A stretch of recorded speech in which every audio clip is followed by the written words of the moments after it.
Well, it's so nice to be with you. I gotta love it. Tonight is episode number 236. It's the episode, last one of 2025, my friends. I am Mark Hershberger of Pop Detective Records. I'm over here in chilly South Jersey outside of Philadelphia.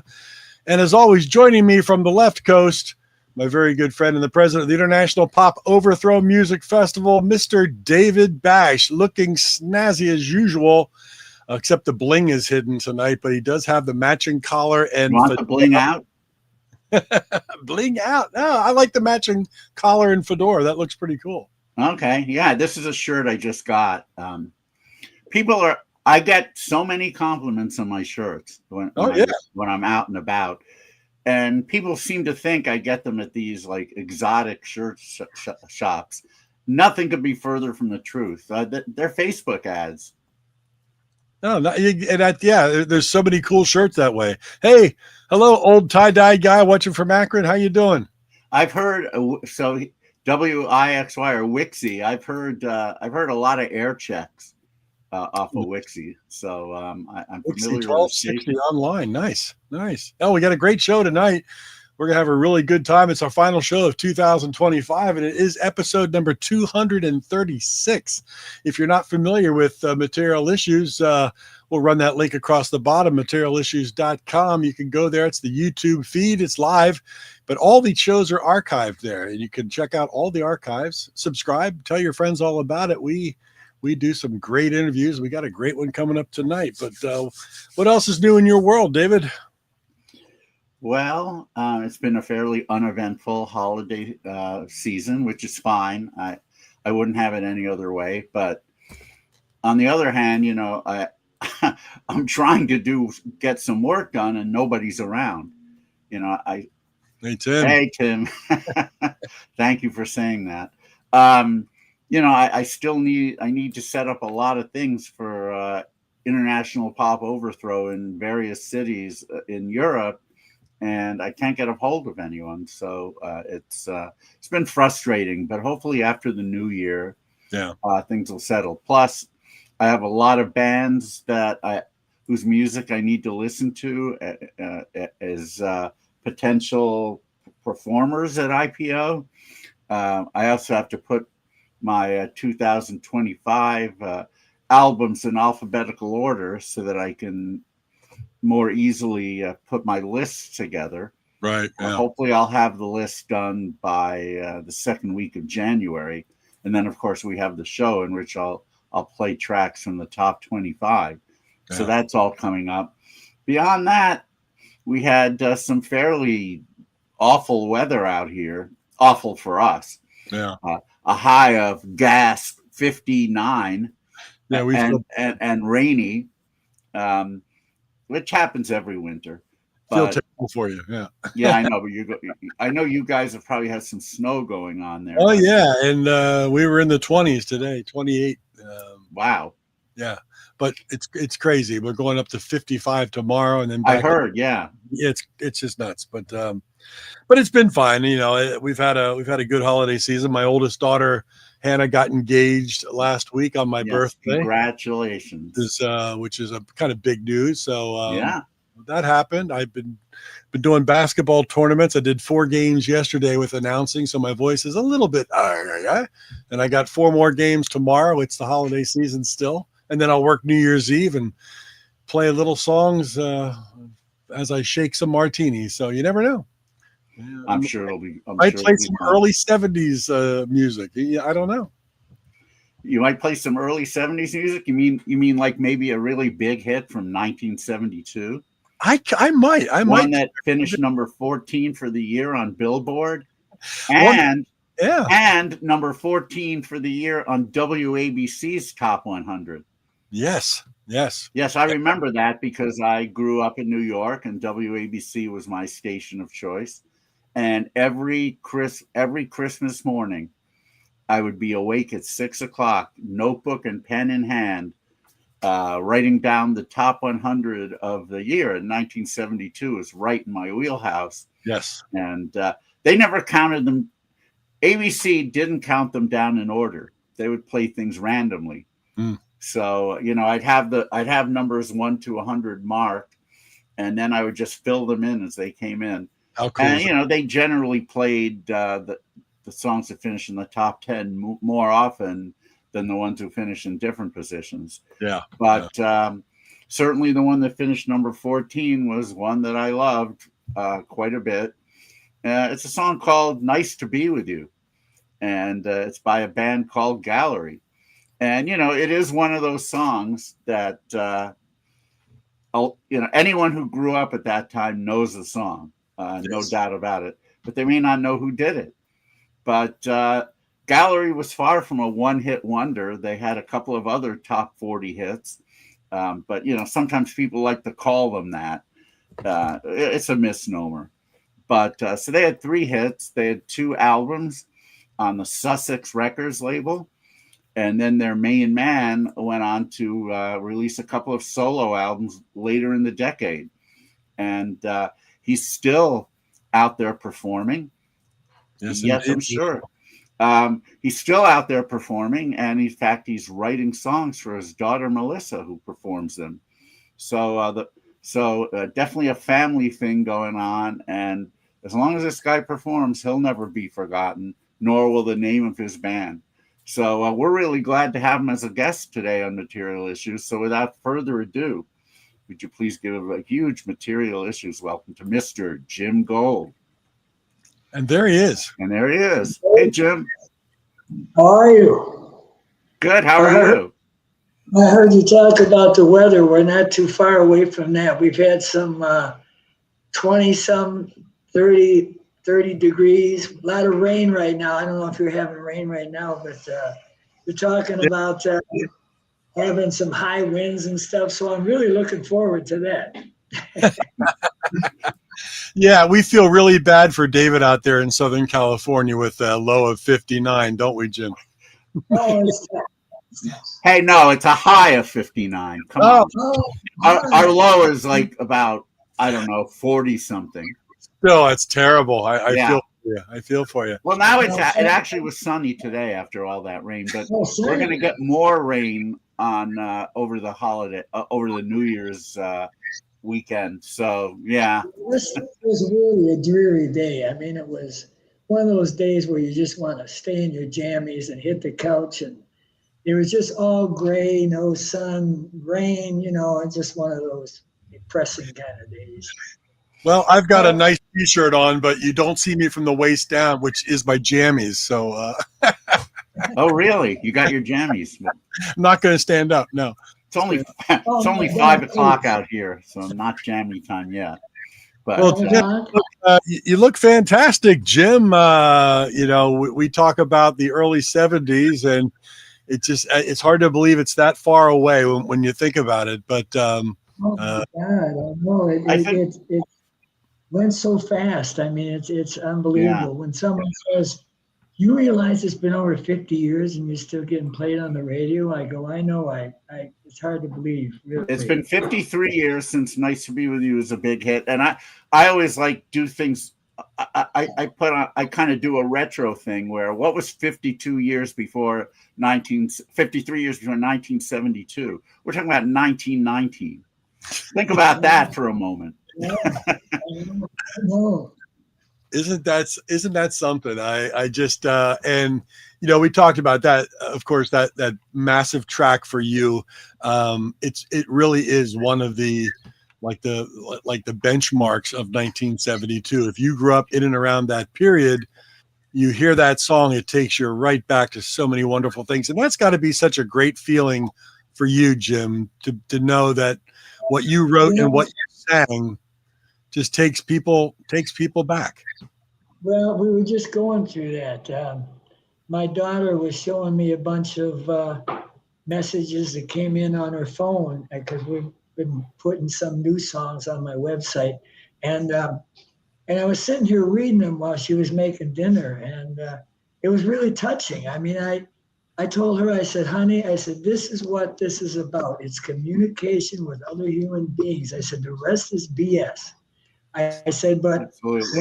when someone tells you you're a part of their life growing up," I said, "how can you ask for anything more than that. I said, that's beautiful. It really is. It's touching. It gets to me once in a while. It really, really is. And again, your career is much more than just that song. Although I want to ask you, there's one thing I've always been curious about with "Nice to Be with You." The intro.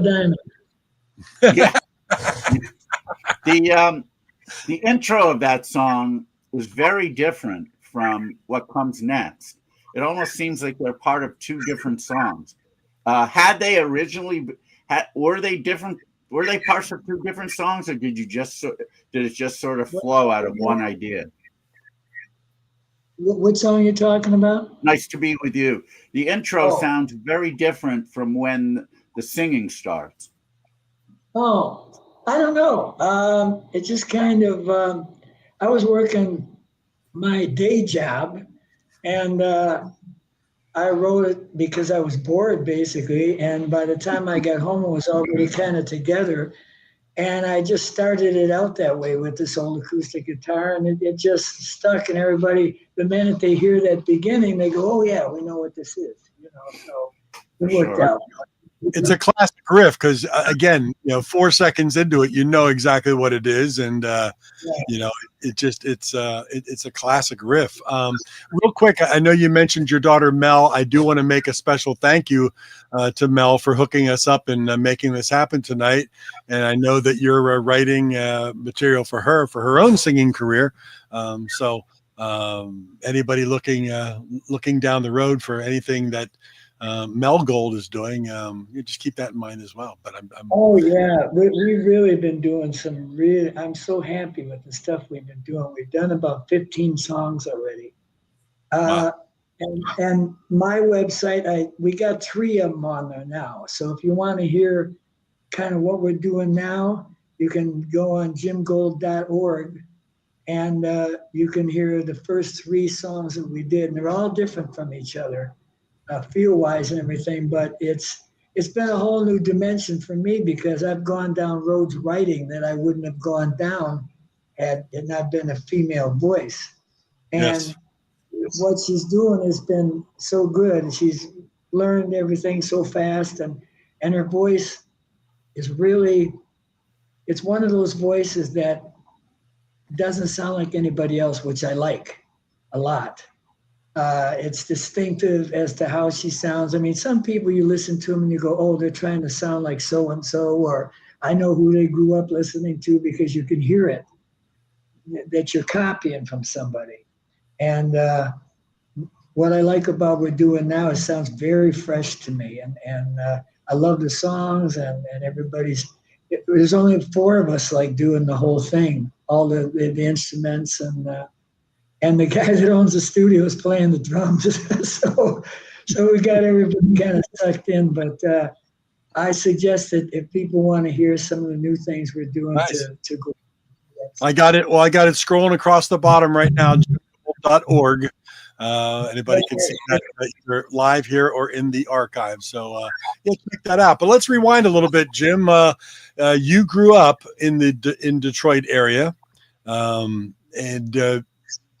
were you influenced at all by the Motown sound, or what was really turning you on when you were young? I grew up in East Detroit, and typical, everyday kind of neighborhood. Matter of fact, every once in a while I still go down the old neighborhood and it's funny how you can't put yourself back there. It's like you dreamed it. I drive down the same streets and everything looks smaller. The houses look smaller. I said, wow, we didn't have no yard. what was going on here? But it was a great time to grow up. I'll tell you, I would have taken no other era. I got to see 10 years old in 57. I was already buying records, Jerry Lee Lewis, Buddy Holly, all that stuff, Elvis. And my love for it just came from there. And then I decided one day that I'd like to take lessons. And it's not like it is now where, everybody plays something or sings something. So, but back then you had to look far and wide if you wanted to rehearse with somebody or start a little band. You had to search out who was in the area that you could actually play with and do something with. So Yeah. that's how it kind of started for me. I just, started taking guitar lessons, realized that I like to sing, and it all just never, ever did I ever believe what would happen to me would happen. I mean, it But was a dream. here's what I find interesting, Jim. You grew up in an area, like Mark mentioned, with a lot of R&B and soul, and also a lot of amazing rock bands like the Amboy Dukes and MC5, people like that. And yet your sound, It's sound not has a lot of twang. No, it's not a Detroit sound at all. Matter of fact, the steel guitar player on Nice to Be With You is legendary now in country music. His name is Paul Franklin. And matter of fact, the Country Music Awards, I think they just gave him some kind of a lifetime award thing. But he was living in Detroit with his family. He was 15 years old. I wanted to put a steel guitar in there, and my producers, Mike Theodore and Dennis Coffey, they said, you do know where you live, right, Jim? And I go, yeah. He said, nobody's ever put a steel guitar in a song that have come out of this area and been a hit. I said, well, then we'll have to be the first. Right. So we couldn't find anybody to play. So they went to the union, and there was one name in the whole union book, and it was this Paul Franklin. Now we thought, here comes a father and son walking, and we're thinking, oh, it's the dad.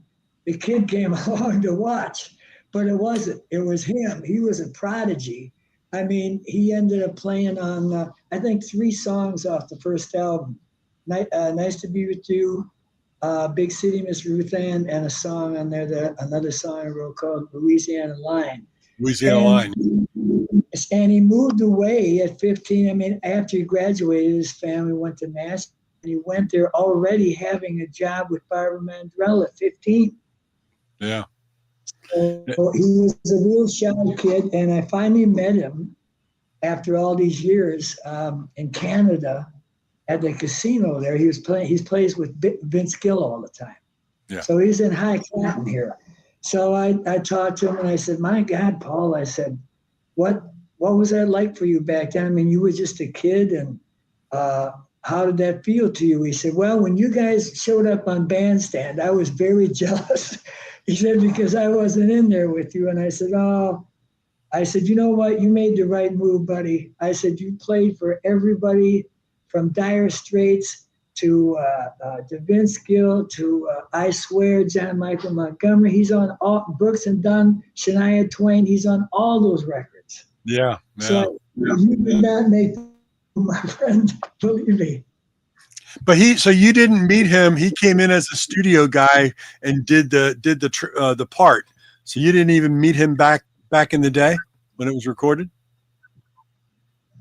I'm sorry, I didn't really hear you that well. No, I'm saying you didn't meet him back when the track was recorded, and you said you met him for the first time. I wasn't in the studio when he recorded it, so I didn't meet him until 40-some years later when we went to a Vince Gill show, and I got a hold of him by phone. I said, look, my wife and I are coming to the show. Is there any way we can meet up? He said, yeah, when the show's over and everybody's leaving, you and Pam stick around and come down to the front of the stage, and I'll come back out. So it was great. We talked, took some pictures together and reminisced, and it was wonderful. I mean, it was so nice to be a part of his. I was actually the first pop record and hit record that he ever played on. So I feel good about that. And he's had an amazing career, and I've always been 100% for him. I think he's great. Yeah, what was your experience like on American Bandstand? Tell us a little about Dick Clark. Oh my God. Well, you know as well as I do that our generation, I mean, American Bandstand was the show. And they timed it so you got out of school, came home, got in your play clothes, jumped down on the floor with a snack, and there it was in glorious black and white from Philadelphia at about 4:30 or something like that. And I think it ran for about an hour and a half back then. if I remember right. And that was our only thing to gauge. I mean, we didn't know who these people looked like. We heard them on the radio, on our transistor radio, and we had no idea, who are these people? Are they from another planet? Where are they from? And Bandstand would have an act on there, and you'd get to see them, and they talk and this and that. So that was our only, it wasn't like now where there's no secrets. Everything's out and open on everybody everywhere. So when the record started taking off, there was a guy that came out from Sussex Records, and he came to this little bar I was working at, and he said, Jim, I believe It's Nice to Be With You is going to be a huge hit. And he said, I'm going to run all over the country, hit every station I can get, and get him to play it. Well, he's the guy who sang lead on Barbara Ann, The Regents. So he worked for Sussex Records as a promotion man. So next thing I know, my producer's coming in, and we're playing on the weekend. I just got a little trio, and he says, Jim, I got some news for you. Buy me a drink. I said, this better be good if I got to buy you a drink. So we sat down at 3:00 this afternoon. You sold 1 million copies of your first record. And I just looked at him. I mean, how do you react to that? I felt like just the guy on the block. You know, I mean, I didn't feel special or anything. I just did something that I loved doing, and it worked out. And CKLW in Canada was the first one to play it, I believe. And I didn't even know it had come out. I'm driving to work. 1972, I'm 25 years old, and I'm driving to work, and all of a sudden I'm half asleep, and the song comes on. I'm kind of singing along with it. And I said, why do I know this? And then I pulled over the side of the road, and I said, oh my God, that's my record. Now everybody at work had heard it, so by the time I walked in the door, they're going crazy. And this was a loud place with a lot of noise in it, but every time the song came on, the people in the office shut all the machines down so that we could all hear the song, and then everything would start up again the minute the song ended. So we were doing that all day. But as far as Dick Clark and stuff, I will say this about him. When we got the call to say, you know, hey, we want you on Bandstand, you know, can you do it this date? I was in heaven. This is something that if I would have just done that and nothing else, I'd have been happy. I could have died a happy man right there, because that was my dream, to be on that show. And by then, of course, it was in color, and it was in California. And so we go there, and when we walk in, it was so surreal. The whole place was empty. They had taken a break for dinner or lunch or whatever it was. So the whole set was empty. So the set, and my mind is going back as a kid, saying, here's the podium, here's the thing where the band plays and all this kind of stuff. And so we go in the dressing room, and we're getting made up and all this. And all this door opens, Dick Clark walks in, big as life. He says, hi guys. He says, you know, I'm Dick Clark, and like, oh yeah, we didn't know that. So he introduced himself, and then he actually asked us the question he was going to ask us. And I said, well, why did you do that? Surprised. He said, well, that's the problem. And you'd be surprised how many people freeze. I asked him a question, and you see this blank look on their face like, He said, so this way you know what's coming, and you know what I'm going to ask him, and you're comfortable with it. So I feel that as long as he did that show that many years, that was his baby, you could tell. And he loved it, and he made you feel special. He knew that that was important to you, to be on that show. And he went out of his way to make you very comfortable, and that's all I needed to know about the man. I respect him for that. Ah, that's great. Did you practice lip syncing a lot before you got to the show? Yeah, I was pretty good at it, actually. Yeah. I always wonder how people can do that so well. I know if I was a musician, I'd stumble, I'd forget one lyric, and it would be obvious. Yeah. Well, the funny thing is, we didn't have the band totally together at the time. So we were short a few people, so we called a guy. Well, the bass player in the band called a friend of his in California who was a drummer for a group that used to be in Detroit. So he said, look, hey, we got to do this bandstand thing. We want to have a drummer. Can you show up at the studios? Well, they played the song once or twice, and he learned it, how to lip sync to with the drums. And I had to write his name in ink on my hand because I didn't know who he was. So at the end of the show, he said, okay, thanks. We enjoyed it. Had a good time. He went home. We went home. That was it, Wow. That's unbelievable. So let's talk a little bit about, I mean, you basically said, nice to be with you, came to you while you were at work one day when you were bored. You figured it out. You wrote it now. Now it's climbing the charts. It's selling 1 million copies. You've got to do Bandstand, but Gallery wasn't really a band, right? Gallery was, how did Gallery come to be when it was really basically you? Yeah, right? Yeah. Well, it was me and a childhood friend of mine named Bill Portnova, and we grew up together. We always practiced together. I actually had to talk his parents into letting him take guitar lessons so I would have somebody to practice with because I hated just doing it by myself. So we became good friends, and we played in all these little bands and stuff when we were kids. Talent shows, we'd open up a new car place or a Cub Scout thing or a wedding or whatever.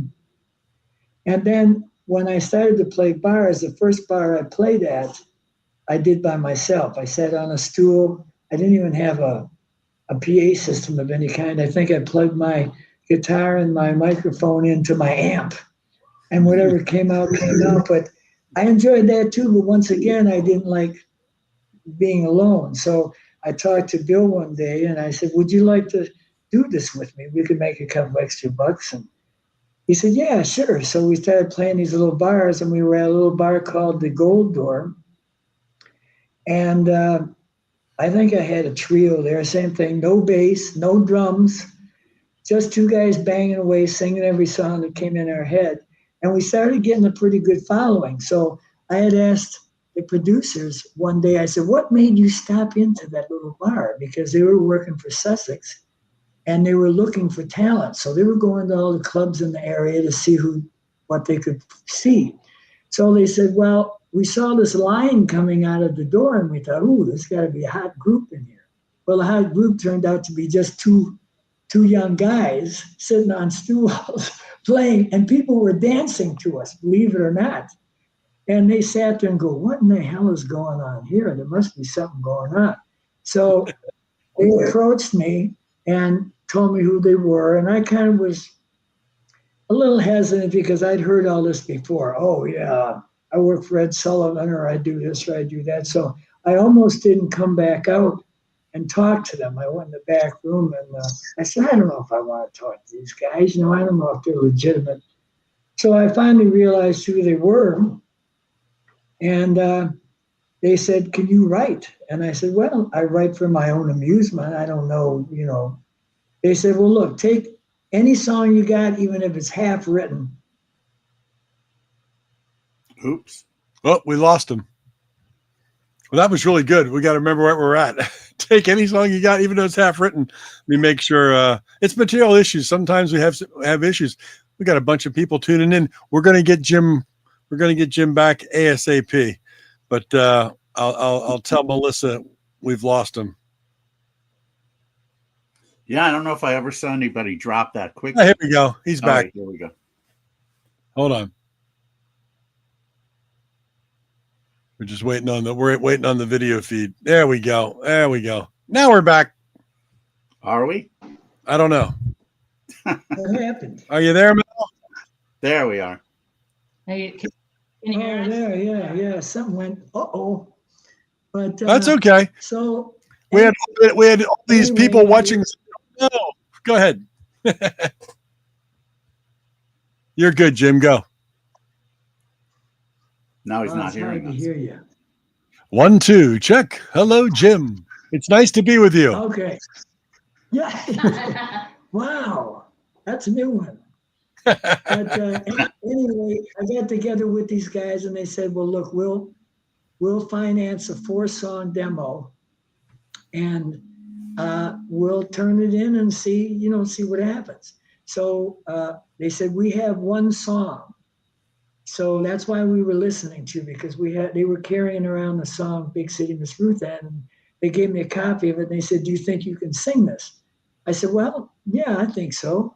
So they said, well, you got to write the other 3. Oh, no pressure there, So I came up with the other 3 songs, one of which was Nice to Be With You. We started practicing and we went in a little studio that they used and put it together, and they turned it into Sussex, and somebody heard something in it there and said, well, we'll tell you what, we'll put this out, and if it hits, you can finish it off and do an album. But, if not, so I said, well, okay. So I figured, well, here's my shot. And we listened to the 4 of them, and they said to me, which one do you think is the one? I said, I think it's Nice to Be With You. I said, not because it's a complicated, difficult song or anything. I said, I just feel that it's got a lot of hooks. I found out later that a lot of radio shows used to love to use it to open their show. Because of the first line or so, oh, it's so nice to be with you. And then I was reading all these things a while ago. It's kind of funny because Melissa was showing me, and it's amazing how many people thought I was Neil Diamond. You know who else got that a couple of years later? Andy Kim with Rock Me Gently. Oh, Everybody, yeah. But he milked it. If you look at the album cover that song is on, he has the Neil Diamond hair and everything. He's almost like he's trying to do that. I got to ask you, you mentioned about the producer who came in to where you were playing, or 2 of the guys. One of them was Dennis Coffey, right? Right. Had he not had the hit with Scorpio at that point? What's funny? Sussex had a very good year between the end of 71 and the beginning of 72. They had Dennis. He came out first. I came out second, and then Bill Withers came out third. So all 3 of us were in the top 20 at the same time, which was great for Sussex, no doubt. That's true. But so it was. I don't know. I'm just extremely happy to be a part of this whole thing. I mean, it's nice to kind of be a part of your generation's music and feelings. And like I said, I get emotional when I see what all the people write and stuff, and how they say they were little kids and they loved the song and what it meant to them. And it's very, very nice feeling. It must be nice when top 40 stations who've been around a long time do a lot of times they'll do this either on July 4th weekend or New Year's. They'll do their top 300 of all time. And invariably Nice to Be With You will end up in there. That must be really an amazing feeling. Well, another weird thing too is to hear Casey Kasem, who's of course passed away. They run all those old shows. So my wife and I go out for rides at night in the car, and they have a thing called the Wheel of Casey. And they spin this wheel, and it supposedly lands on a certain year and a certain month. So it said, June 72, I got to be in here. So sure enough, we rode around until we went through the whole damn show. And I think he got us, and we were number 3 at that point. Yeah. On his thing. And it was just weird hearing that again after all those years, like you were reliving it exactly the way it was, funny. Absolutely incredible. So this thing's blowing up. You're selling a million copies. You're climbing the charts. What happens with you now that you're playing a little bar with your best childhood, but now your gallery, you're on the radio, you're blowing up. What happens with your career now? Well, of course, we had to put the full band together, which ended up being 6 pieces. And then, of course, we had to get an agent and find out, what was going on out there that we could get involved in. And so we started doing some live shows, and I enjoyed it. We even did a video shoot at the Hollywood Bowl. Oh, wow. Which was empty. They rented it. A&M rented it. A&M distributed Sussex Records, anything that was out of the States in Europe. A&M had their label on it. So in a way, we were kind of hooked with them. So they brought in actual motion picture cameras because there really wasn't video so much then yet. And they actually filmed us playing a couple of songs, and then that was going to be for sending out to other countries and stuff to see if they were interested. Now they did ask me if we wanted to play in South Africa, because I actually got a gold record from Johannesburg, South Africa. And but then when I read about the apartheid and all that kind of stuff, I said, you know what, I don't want to be a part of this. Yeah. And they were offering these groups obscene amounts of money because they were trying to hide all that. Yeah. By saying, look, everything's fine, man. What's the matter? But I said, you know what? I don't care how much money they're offering. I'm not doing this. Wow. I said, that's not going to be in my legacy. I don't care. Nice. So. No, that showed a lot of integrity. Wow. Did you get out on the road? Were you touring behind this track quite a lot? You know what? Here was the thing for me. I had 3 guys come over to my house. I had a little ranch house. I was married. I had 2 kids. And these guys contacted me. Their names were Katz, Gown, and Leffler. Now, Ed Leffler went on to, later on in his career, went on to handle Van Halen and people like that. Sandy Gallen became a legend. This guy, he had Michael Jackson for a while. He was partners with Dolly Parton. She had a company called Sand Dollar, and that stood for Sandy and Dolly. So this guy knew everybody, but at the time he was these 3 guys were working together as agents and managers. So they came out to my house. They went and watched us play, and everything went wrong. I think I busted like 35 strings, and costly. And so I said, "Oh man, I blew this. This is gonna suck." So we go back to the house, and he said, "No, I don't care anything about that." He said, "I think you're the kind of guy that can grow with your audience. I think as you grow older, you can go in different directions where people are going to follow you." He said, "because you have that kind of voice." And so when we got to talking about it, this is another thing where, I'm talking with Sandy Gallen, and he says, I said, I got to tell you something up front. And he says, "What?" I said, "I have a wife and I have 2 kids, and I'm not going to be gone 300 days a year." And he looked at me kind of funny. I said, "I know you're going to want to work me to death at the beginning to get me out there." I said, "But here's the thing. I'm not trading what I have for this, because it'd be so easy to go down that road and lose everything I got behind me and end up with nothing." I said, "So if you can't understand that," and he looked at me for a minute and he says, "Jim," he said, "that is the most honest thing I've ever heard anybody ever say to any of us." They said, "Most people would sell their mom down the river for a chance at this, but you're telling me I'll do this under these circumstances." And he said, "That's fine."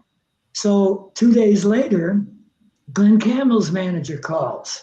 He wants to meet. So now I'm going, oh my God, I don't know how to deal with this. I'm coming from playing in a little bar to having these guys come to my house. So there was a nightclub in Canada, a big one, years and years ago. And Glenn was playing there. And so we took a bunch of people. my wife's parents and my producers, Mike Theodore and them, and we all went down to see Glenn's show. And afterwards, his manager went back to my house. So he said, I'll tell you what, Jim, I know these other guys were there. I don't know how they know this, but they all know what's going on. And he says, don't sign with them yet. Give me a chance to make my spiel here. So he promised all this stuff, and he said, I'm not even going to make you sign anything. I said, what? He said, let me show you what I can do first. I said, and then I started thinking, well, that makes sense. I can understand that. So I called the other people, and I said, look, I can't make a move yet. I really got to hear this guy out. And they understood. And they actually went ahead and set up a gig in Disneyland for us. So I said, oh, wow. So I ended up going with Glenn Campbell's manager, who ended up not doing anything.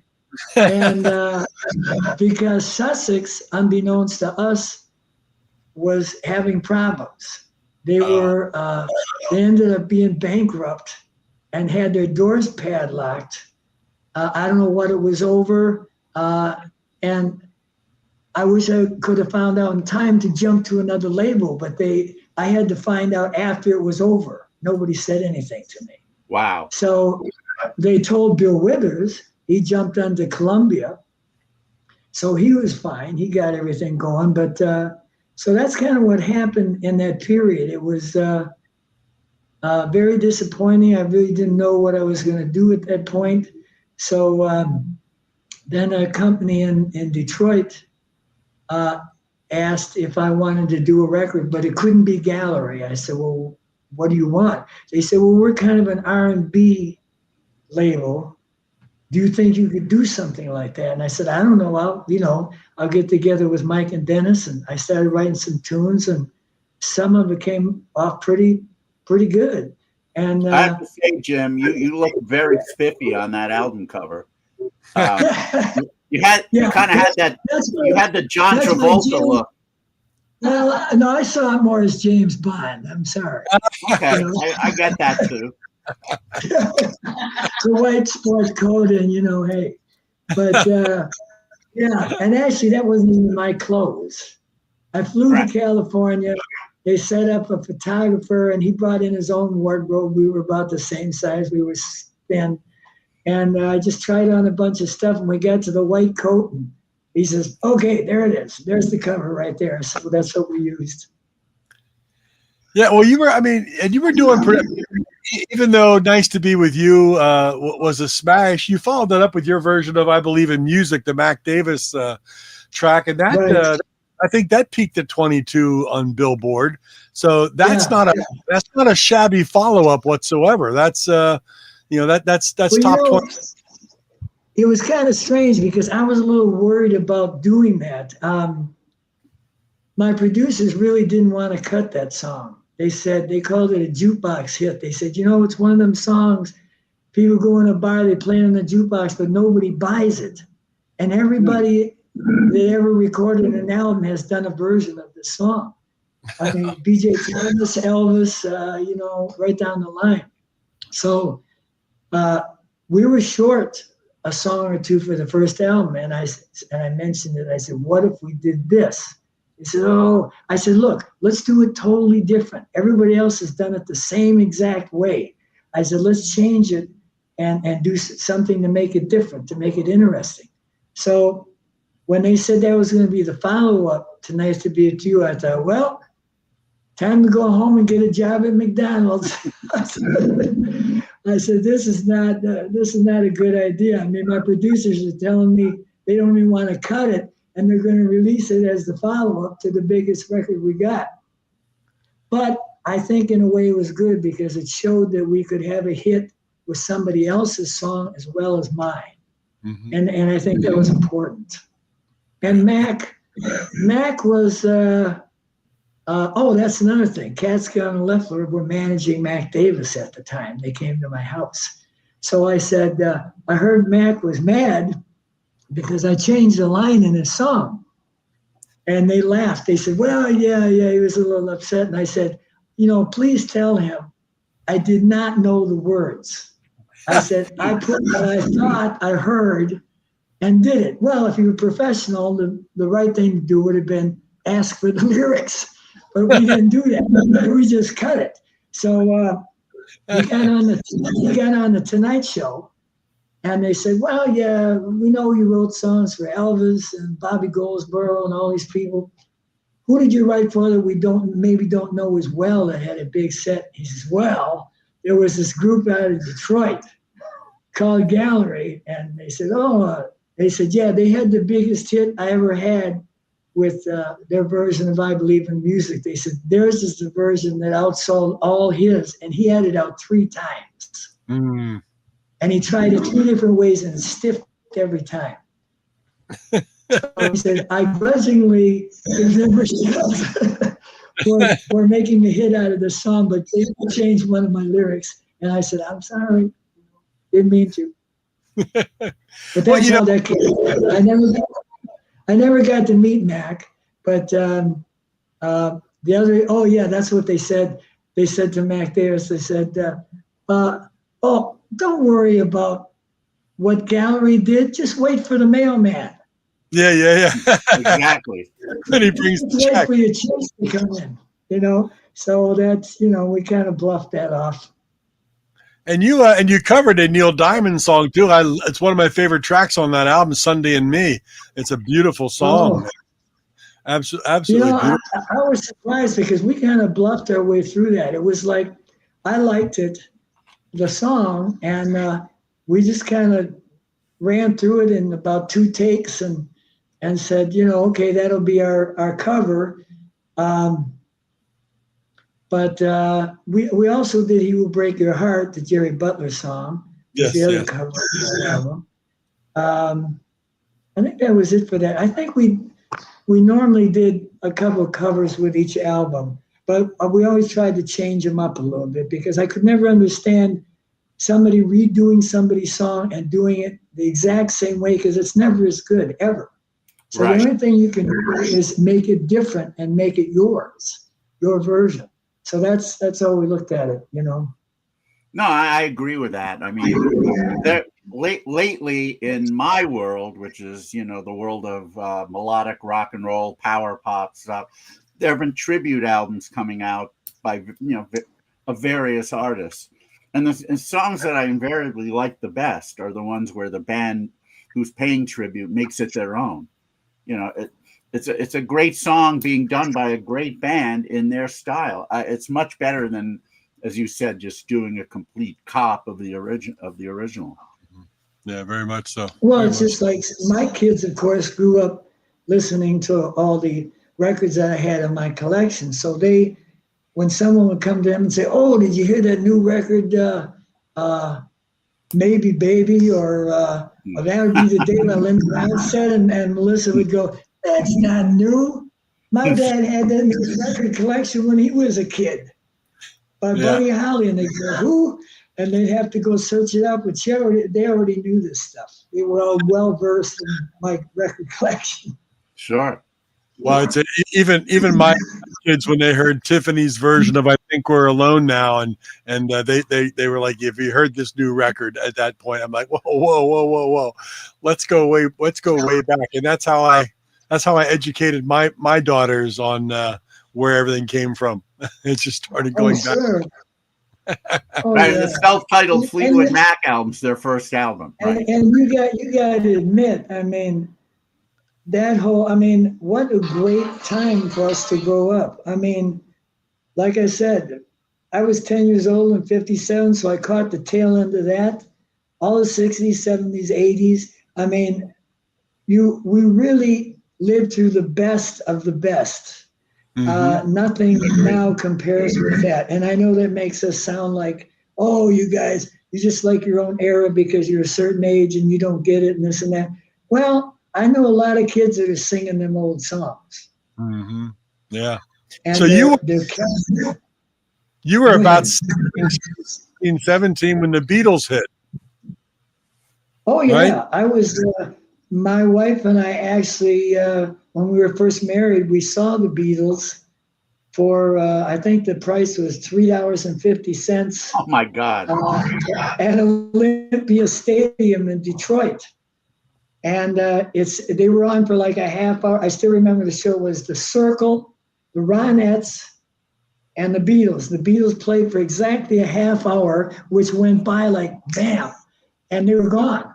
You know, that was it. But when I think back at how rudimentary all that equipment was, Ringo had his little 4-piece drum set that said the Beatles on it. They had a couple of box amps, and their microphones were going off, and they were running back and forth trying to sing on each other's bikes and stuff. So it was really bizarre.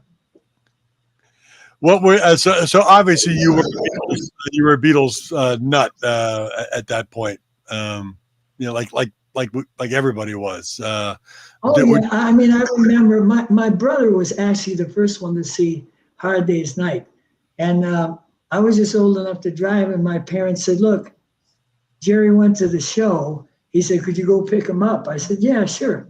So I'm waiting for everybody to come out, and I don't see him, and I get worried. And I said to the person there, I said, "Look, can I go in and look for my brother? He didn't come out." Okay, go ahead. But so I go in, and I'm walking down the aisle in the dark, and this hand comes out and grabs me and throws me down the seat. And I look, and it's my brother. He said, "Jim, you have got to see this movie." He said, "I'm going to watch it again, and you're going to watch it with me right now." So that was my first, you know, I sat there mesmerized, because anybody who played or sang, I mean, that movie just made you want to do it. You know, they look like they were having so much fun. And when I think back at what's happened, you know, with people and Lennon's assassination and all this stuff, and it's just so sad, really, because you saw them at such a young age when they were just really into it, having a good time and writing these great songs. That was just the start of it. And then the way so many of these people end up, you know, it's just so sad, because it starts out so innocent. You're just a kid who wants to play. I mean, I don't know how many hours I spent in my bedroom just trying to learn other people's songs and this and that. And we all came from the same thing, you know. Well, when I first started traveling and worked with a bunch of different artists, for some reason I was kind of logged in with a lot of the 60s guys like Gary Lewis and Sonny Geraci from The Outsiders and Billy J. Kramer. So I got a chance to meet my record collection at that age, because I had owned all these people's records, and now I was working with them. So it was very surreal to me. It was very cool, you know. Sonny became a 70s guy too, as you know. Yeah. Well, Precious and Few. Yeah, he had a hit with Precious in 1972 as well. Yeah, he was a contemporary right there. Yeah, but yeah, one of my favorite songs, Precious and Few. Yeah, his band Climax. At that point in 72, in 72, having a one-name band without a "the" was definitely in vogue. Yeah, I don't remember if you talked about this, but I don't remember if you spoke about this. But how did who chose the name Gallery? I did. I wanted something simple and, like you say, one word. And but that, you know, it's funny, that didn't really help down the road, because people would say gallery, and then someone would go, "Oh, it's so," and oh yeah. So they would remember the song, but they wouldn't always remember the name. So right. But you could sing that first line, and boy, you had them right there, you know. Yeah, we mentioned that, you know, at the beginning of the show, is that everybody from that time period knows that song. It's such a classic of that time song, but it's lived forever. But if you were on an interview show and you said, "Well, who sang that song?" Man, people would be difficult to come up with the name Gallery. Right. It sounded like a echo or something. No, there's a lot of it's breaking up. It's breaking up, so I can't always hear you. Test. Can you hear me? Can you hear me, Jim? Well, I'll tell you what I can do, since I can't really hear what you're saying. I'll just take it from what kind of is happening now. Yes. It was kind of funny, because I had some health problems with my wife. And so because of that, and she couldn't hear very well, I had kind of damaged my vocal cords.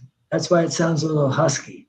So I was writing these songs and I couldn't really sing them, which was disappointing. So Melissa came over one weekend to visit. I said, what have you been up to? She said, well, singing with my girlfriends. I said, what? Singing?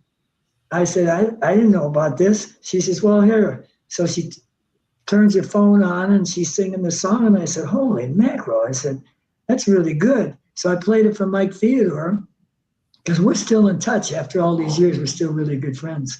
And I said, what do you think of this? And he says, I think it's really good. He said, you got anything that she could sing that you wrote? I said, well, if I don't, I will write it. So at first we decided we're going to do 4 or 5 songs. Well, we're now up to 15. Wow. So it was sounding so good. And it was so fun to kind of lay back and be out of the guy who has to be the front guy and let her do it. And I write the songs. And plus, it let me go down some different roads with writing that I would have never went down. So it's turned out really well. And I can't stress enough that people should go on the website and hear what we're doing, because I'm just really, really proud of it. Yep. And we're running right along the bottom of the page right now, jimgold.org, and you can check it out. But Jim, it looks like you can't hear us at all right now. I know the connection's a little fuzzy, but it's okay. Yeah, it's all good. Jim, are you hearing me? Pardon? Can you hear me? A little better. Which one is talking right now? California, David. right? David is. Yeah, the guy from California. No, that's him. Oh, that's him. Yeah, that's him. Yeah, but that's frozen. Hey, come on, he's got the California shirt on. Yeah, How did you miss that? the... But no, I can hear. Where'd you say you were coming in from? Where? Philadelphia or someplace? I'm in New Jersey, outside of Philadelphia. Can you hear me? One of you I could hear clearer than the other one. Now you're both kind of breaking up pretty bad. Well, what I wanted to ask you, if you can hear it, is how has it been doing the reunion shows with Gallery? Can you hear that? He said, how has it been doing the reunion shows with Gallery? No, I can't hear real well. It's all right. Up pretty I'm gonna hold 1 second. Hold on. Up. Yeah, I know where they're at. They have a sketchy internet connection. That's why Melissa was helping. I'm gonna ask Melissa to give me a call quick, and then we'll kind of explain that we'll try to wrap it up and yeah, we're almost at an hour anyway. Yes, and I think we got through more or less everything Jim wanted us to get through. He said they pop back. Exactly. Yeah. But I do want. Oh, here we go. Mel, wow, Jim looks very different now. I don't know if she can hear us. All right, hold on here. Hold on. Can you hear us, Mel? Yeah, I can hear you. Wait, come over Oh, here. okay. I'm getting in a different spot here.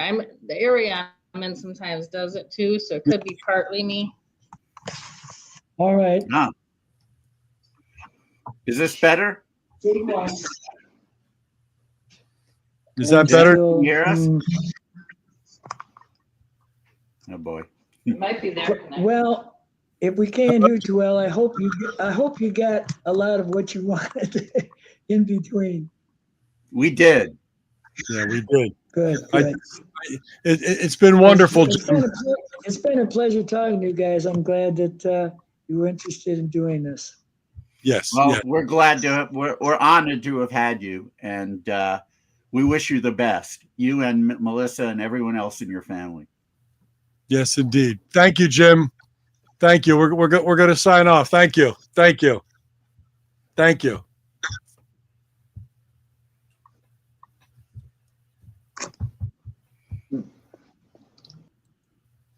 Okay. All right. And with that, we hit the hour. Wow. That went by pretty quickly. Yeah. I asked Melissa to give me a call, and I can actually say thank you, so he understands that we appreciate. And they can always watch it back. Maybe let her know that she should go on the archive and watch it back, and then she'll be able to hear the questions that we asked him. Yeah. So no, it was fantastic. Really interesting. Learning about a band like Gallery that really didn't exist, but it existed. Then it went huge, and you got to respect the fact that he said, "Listen, I got a wife and kids, and I don't want to be,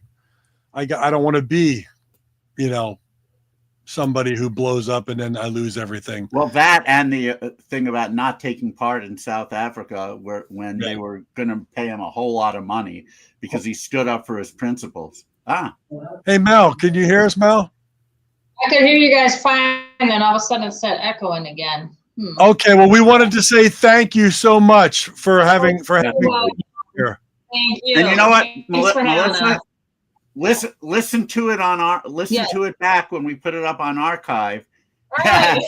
and you'll be able to hear the Sounds final good. Thank questions you. that we asked. Yeah, there you go. Thank you. Thank Jim, you. to you, Mel. All the Happy best. New Year. Happy New Year. All right, And you as well. Thank you. I'll be in touch. I'll be in Stay touch. warmer in California. Take care. Thank you. Love you guys. Thank you so much. Have a great night. Thank you. You too. Thanks. All right. Well, at least we got to say goodbye. Yes, indeed. I knew when I had tested with her a week ago that where they're at, where they live, they just have the internet's just not that strong. And Right. And when we tested, it was a little iffy, but it was working. But we got it in. We got all that great information about Nice to Be With You in Gallery, and he's still cooking. I mean, He really is. Looks great. Go out to his website, which is jimgoldandgallery.com. That's going across the bottom. That talks about when he goes out and does reunion shows and plays as under the Gallery banner. And then you've got jimgold.org, which has a lot of the music that he is writing and recording for his daughter Mel. So a lot of great information there, and just a super nice guy. And of course, for you and I, the wheelhouse year of 1972, it just doesn't get any more classic than that. I am not going to say iconic, Mr. Borak. I'm not going to say it. I think in terms of top 40 songs, Nice to Be With You is very iconic. Very much so. Because there's no one who grew up at that time that doesn't know that song, even if they don't remember the name of the band. And I mean, there are tons of groups you could say that about, including some who weren't one-hit wonders, like Gallery, for example. Yeah. It's some of it. I think some of it may have to do with how well albums do. Oh, what do we got? Hi, Melissa. Hey, how are you? Great. I just wanted to make sure, because we're still live on the air, but I wanted to make sure that you and Jim knew how much we appreciated him being on the show, even though the connection at the end. Absolutely. Yeah, of course. And appreciate you having us. he was a super great guest and super nice guy, and we just wish him nothing but continued success, and of course with his music and with your music in the future. So we've run all the website information across the bottom, where people can find out what's going on with you and with Jim and with Gallery, and we just greatly appreciate it. All right, thank you. Appreciate you as well. Take care, Melissa. Nice meeting you. Happy New Year to you. All right, Happy New Year. See you later. Bye-bye. Thank you. Bye-bye.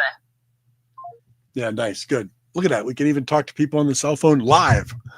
Technology, eh? Let me just briefly talk about, I was going to talk about this last week, but we ran so long that I didn't even bother. I have a few reissues here. Among many reissues I haven't spoken about. Here's a 3-disc box set on the Morgantown label by a 60s band called Orange Bicycle. The Complete Trip, the complete recordings, 1967 to 1971. They never had any big hits in the UK or here for that matter, but they definitely show up a lot on compilations. Probably the most famous song they did was Hyacinth Threads, which you'll see on a lot of psych pop compilations. And that's basically what this band did, psychedelic pop. They never had a proper album, I don't think, but or maybe they did have one. I don't remember, but they definitely had a lot of songs, including many that were previously unreleased, but everything is here. I have to say, if you're into psychedelic pop from the 60s, this is a great compilation. Wow. Let's see what else I have. Just a couple more things. We won't keep people here, but here's a guy from the UK who did have a big hit over there. Oh, I still have the price tag on it, but that's okay. I got this from the great record store Dusty Groove in Chicago. They have an amazing mail order company. Cross That Bridge, the Keith West anthology, 1965 to 1999, on the Strawberry label, which of course is a subsidiary of Cherry Red. They've got grapefruit, they've got lemon, they got strawberry. Strawberry is one of their psychedelic pop labels. This is everything Keith West, or more, not everything, but a lot of what Keith West did. He was with the bands The In Crowd, Tomorrow, Moonrider, which Think Like a Key just put out Moonrider's album as a reissue. But the most famous song of his is Excerpt from Teenage Opera, which some people think of as Grocer Jack, because that's the lyric that a bunch of kids sing in the chorus. That song made it to #2 on the UK charts.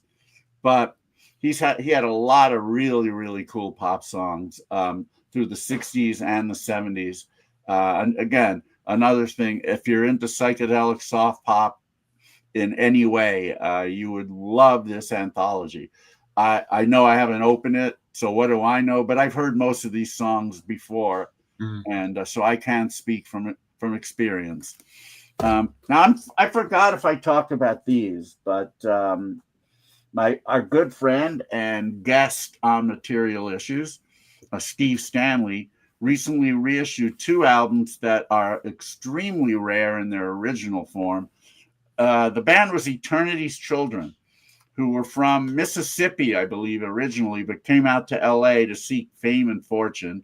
They didn't quite get it, but they did release this one album on Tower Records in the US, and another album, a second one, called Timeless on Tower in Canada only. Again, they never had any really big hits, but Mrs. Bluebird from this album did make the top 100 in 1968, I believe. And they've had other songs that have made it on lots of different compilations. But these albums were very hard to get. And I'll never forget, in 1979, going into Canada, finding this album for $1, not knowing that Eternity's Children had a second album, and thinking, first I looked and I said, is that the same band? And sure enough, it was. Different sounds. This is definitely more of a psychedelic pop rock album. And this one is more of a light and breezy kind of, white soul, not exactly soul, but kind of in the fifth dimension, maybe why am I forgetting the band who did Kites Are Fun? Free Design, kind of in that vein. Steve did an amazing job on these albums. They're both gatefolds, where originally they were not. Wonderful liner notes talking about all the band members. Again, when Steve Stanley and Now Sounds do a job, they don't never do it half-assed. They don't take economic shortcuts like some of the other labels do. They figure, we're putting it out this way. We're going to spend the money to do it. We'll charge a little more, but collectors of that era should definitely want these. And unfortunately, I sold my 2 original Eternity's Children's albums.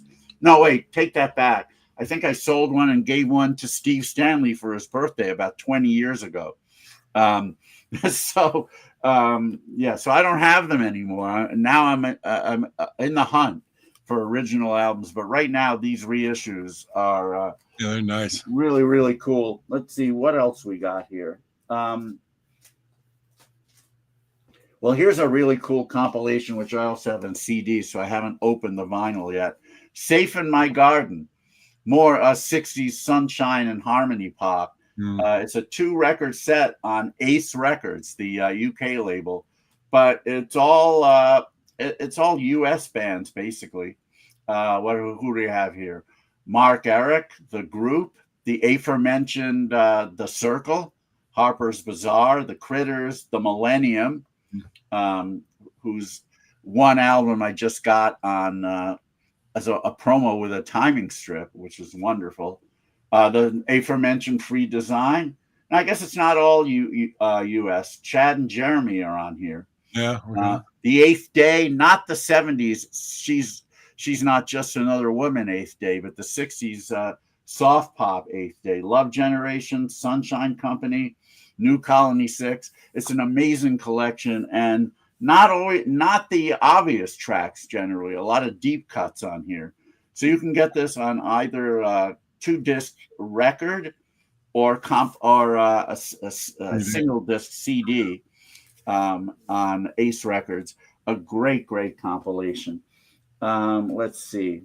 One last one. You gotta be busy listening to all this stuff. Holy cow. One last one. Oh God, if we talked about all the reissues I got, you might go broke. Charlie Records has done recently an immediate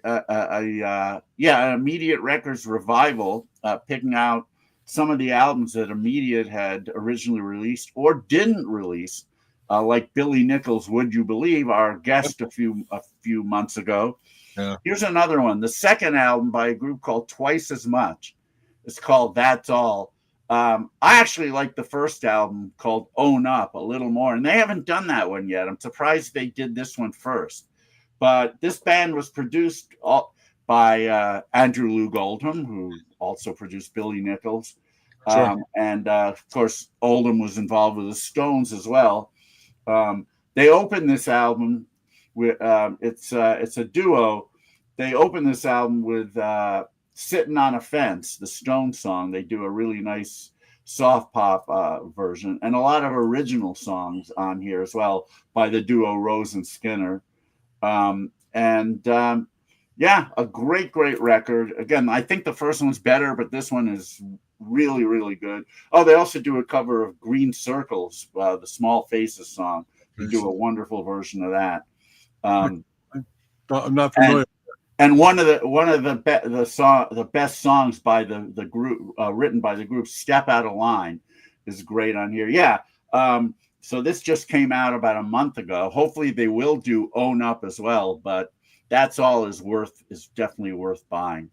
It's amazing. It's amazing all the stuff that keeps coming out on vinyl and CD. Yeah, it's fantastic. Yeah, and then it's not over yet. There's definitely a lot more stuff that could come out, both compilations and proper albums. We're always looking. I'm always looking forward to all of that. So, all right. So that's the reissues we'll talk about. Now, I guess we can remind people or tell people for the first time who we have coming up. Yeah, this was our last show of 2025. So now we are going to be kicking it off into 2026. How many years have we been doing this now? When did we start? Didn't we start in mid 2021? 21, yeah. So during still during COVID. Yeah, we'll be part of the reason we did it, because there wasn't anything going on yet. There wasn't any live music happening, so and we fill the gap. You talk about time passing, because I believe we started like May of 2021, something like that. Yeah. So May of this year, 26, is going to be 5 years we've been doing this. It's crazy. It's hard to believe. We had no idea at the time we were going to do more than a few episodes, and we really didn't have any idea we were going to have so many guests. And it turned out that we've been blessed to have the guests that we've had, and we've got several more coming up. Yes, we do.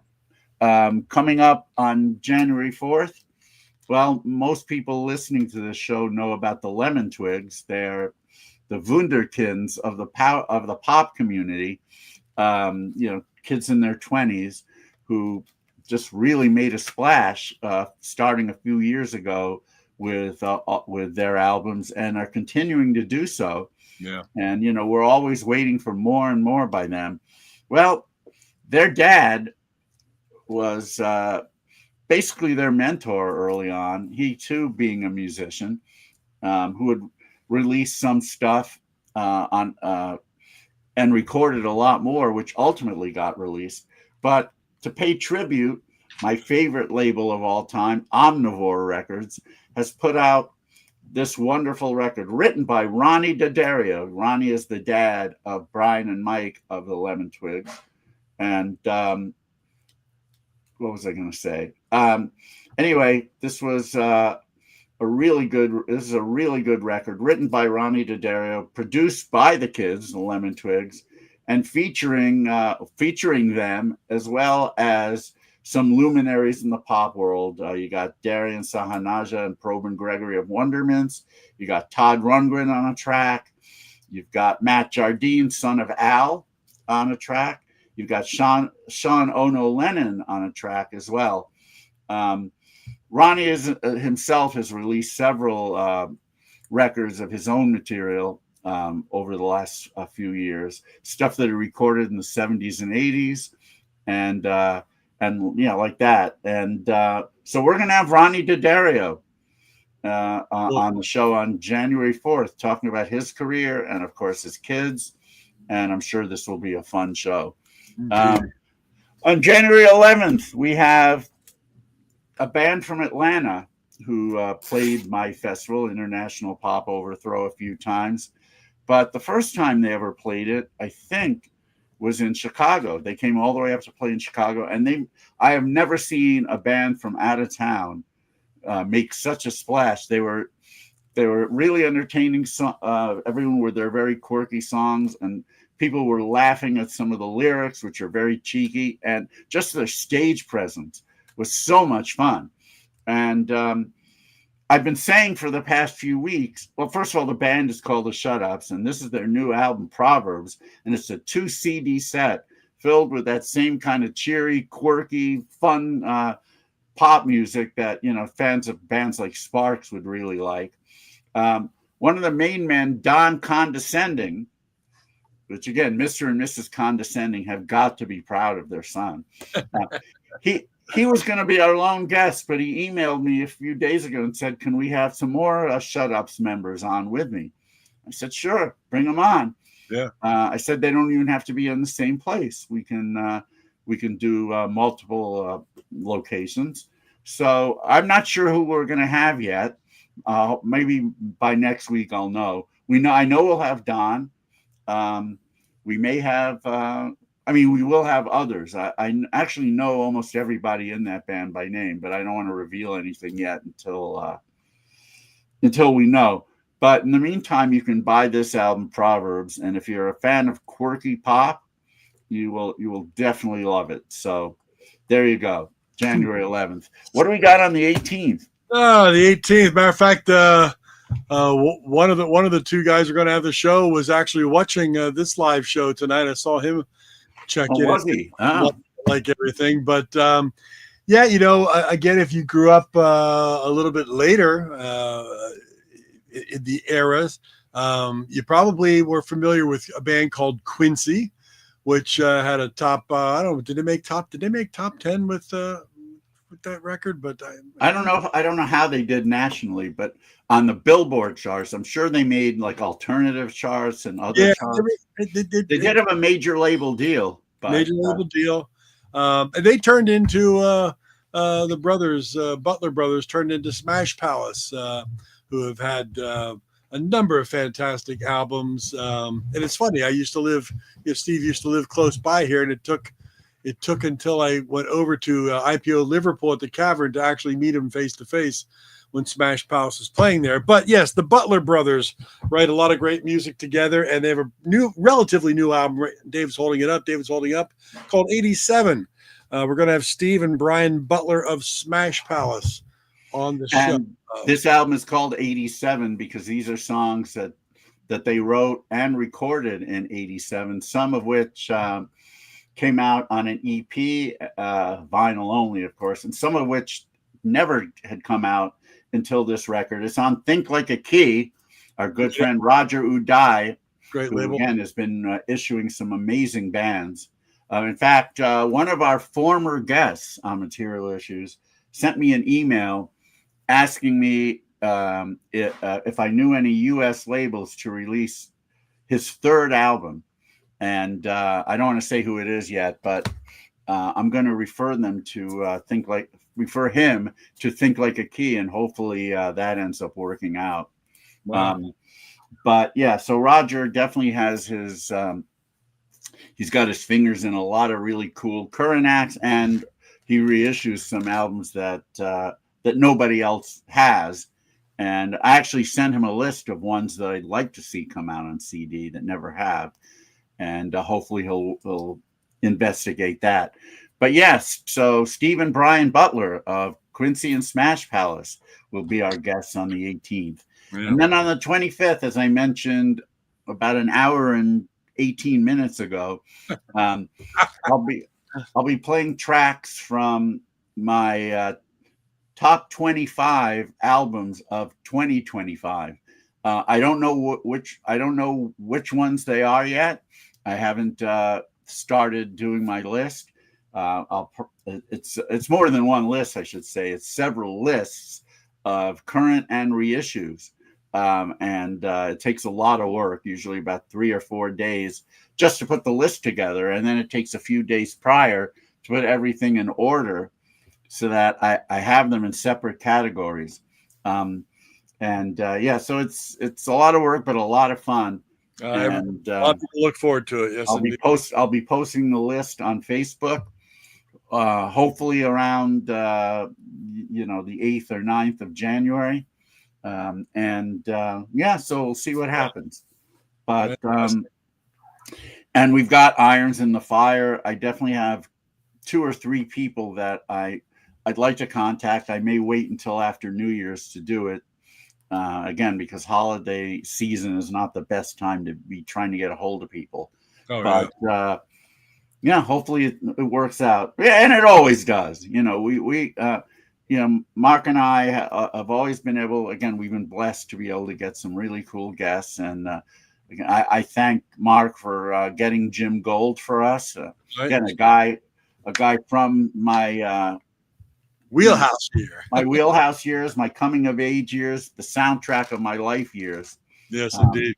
So thank you so much for that was awesome. It was getting great on the show, and it seemed like he had a really good time. Unfortunately, we had the technical issues, but it happens. Let's hope it's a good one without any fear. That's right, Tim. Thank you. Happy New Year to you too, and Happy New Year to everyone listening. The next time we'll be on, it'll be 2026. So, happy, healthy, definitely stay safe. Yeah, ring in the old, ring in the new, whatever, however you like to do it. But don't drive on New Year's Eve.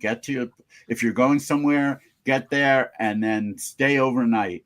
That's right, because there are going to be some crazies on the road. There will. I mean, there are going to be some drunken assholes who are looking to hit people with their cars. So be careful. Well, we thank everybody for joining us, all our friends joining us here for 2025 for all the episodes. If you missed any of them, as we always say, materialissues.com. It's going across the bottom of the screen.